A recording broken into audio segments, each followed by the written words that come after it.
Right now, there's a generation that does not yet exist. They're not in his audience. They're not in our classrooms. Almost all have not even been born. We call them Generation Beta. They will grow up with technologies we can scarcely imagine. They will inherit crises we are still creating. And they will lead countries we're still shaping. And one day, sooner than we think, they will sit where you are sitting right now. So the question is not only what kind of advice would we give them, the more pertinent question is what what kind of what kind of world will we lead? In Hungarian history lesson, I learned about Saint Stephen, the first king of Hungary. He was not just a founder; he's a ruler. He built a state from chaos, brought Christianity to Hungary, and connected our nation to Europe. During a time when orders were unstable and light and power was fragile, he remained our light in the dark.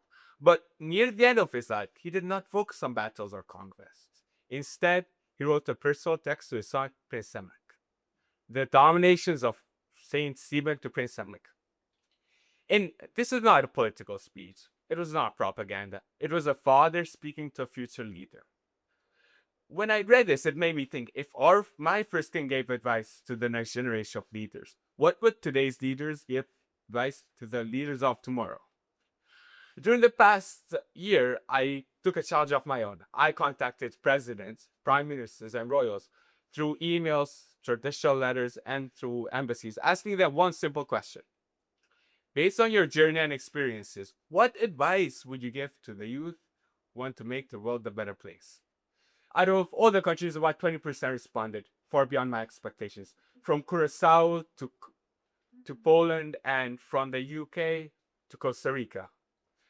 But as I read the replies, I noticed something that amazed me. Despite living in a completely different world from St. Stephen, their advices were remarkably similar. Let me show you what I mean. Number one, education. Now, St. Stephen believed that a leader must be well educated. Whether the advice came from the Middle East or from Europe, they told us that leaders think that education is the most important thing, that it is our foundations for us to be able to contribute effectively to their society. And now that I think about it, that leaders are telling me that education is the most important thing.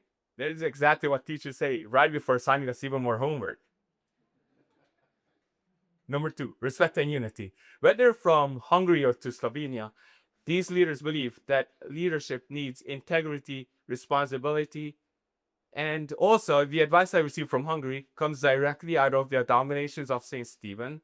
And their office told me that this piece of advice is timeless.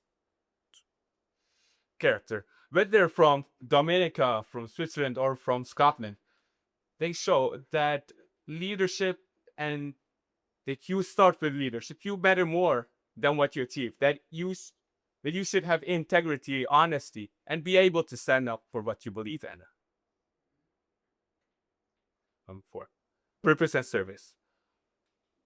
These leaders believe that it is on us, the young people, to make a difference. We do not need to wait till we are ready to make a difference. Now, after reading all these replies, I noticed something that is powerful. Across 1,000 years, presidents and kings agree on four things: learn continuously, respect each other's, act with integrity, and serve something bigger than yourself. In 20 years, imagine a child from Jambeta standing on this stage. What should they remember from us? Not our Instagram stories, not our social media trends, and definitely not our 6-7s, but our values. St. Stephen lived in a time of castles, knights, and sword fights. We live in a time of constant change, global interconnectedness, and climate change. Yet, wisdom is the same. So, when Jambeta arrived, when they sit in these seats, they look back at us and ask, what did you do for the world? I want us to be able to say, we chose learning over ignorance, then we chose respect over hatred, and then we chose hope over fear. Because leadership is not about being born into power, it is about growing into responsibility. And that responsibility does not start in the future.